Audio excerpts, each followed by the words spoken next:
Kuya Boy. Gagawin mo ang iyong buhay as a film. Ano kaya ang titulo? Sino ang gaganap na Nora Honor? Sino ang direktor? Yung Nora Honor na bata, siguro kailangan mag-audition ng magaling na bata na mga awit, saka yung medyo nakakawig ko rin nung bata ako. Tapos ang May nakikita ka ngayon?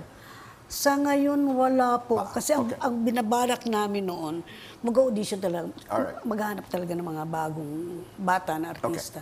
Tapos yung direktor, hindi ko pa alam kung sino yung pwede mag-direct. Sa dami, no? Maraming magagaling na direktor kasi sa atin ng mga bata, na mga medyo bago ng konti. Titulo? Himala. Himala.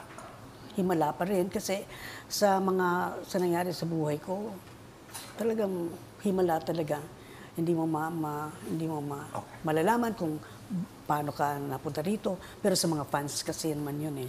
Hindi dahil sa kanila, wala rin naman ako.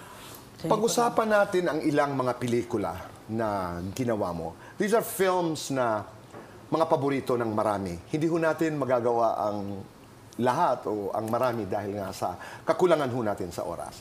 Umpisa natin sa Bona. Doon sa Bona, you play the role of isang fan, Alalay. Opo. Oo. Ako yun eh. Bakit ikaw yun? Naging fan kasi ako nung araw eh. Nino?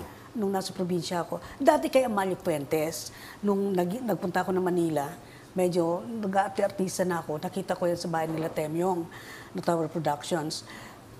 Eh, siyempre excited ako dahil fan ako. Kikis ako doon sa mukha niya. Siyempre kikis ako. Hindi ko maabot-abot yung mukha. Nag-Susan Roses ako. Kaya hanggang ngayon, Susan Roses talaga yung idol ko. Dahil hindi mo abot siya i-kiss? Hindi, parang nasupladahan ba ako nung araw. I get it. Punta na tayo sa ina ka ng anak mo. Hayop? Oo, di ba? Ang ganda nun kasi po, Kuya Boy, yun ang sinasabi ko na magaling si Direk Lilo din. Kasi yung sinabi ko sa inyo na, huwag ka na mag-ensayo, basta kung ano yung makikita mo sa akin na gagawin ko, yun ang gagawin mo. Eksakto yun ha, yung hayop, pati luha. Tigay, kwentong pamilya yon.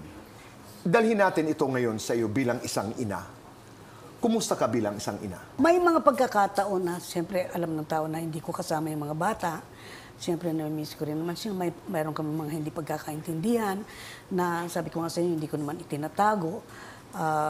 Pero ang importante doon, yung nagkakausap kayo, nagkakaunawaan, kung ano yung pagkukulang ng mga anak, magbibigay ang ina. Kahit ano pa man yun, dahil sabi nga nila, nanay ka, dapat ipakita mo sa mga anak mo kung ano talaga ang tama. So may mga pagkukulang, marami akong pagkukulang sa mga anak ko. Pero pagka nagkikita naman kami, nasasabi ko yung mga sama ng loob ko sa kanila, pinag-uusapan namin, ano yung dapat gawin.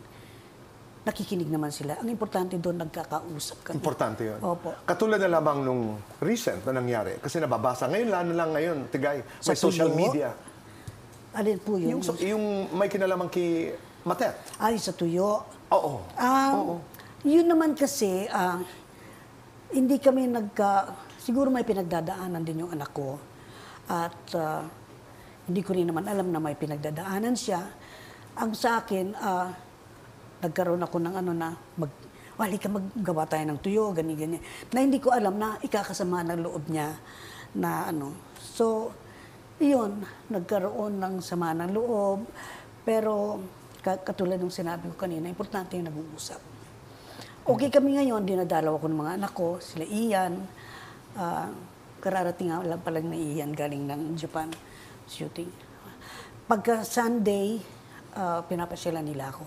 Lahat sila, pamilya. Si Lotlot? Si Lotlot, nung lately, nagkikita kami at pinupuntahan rin niya ako.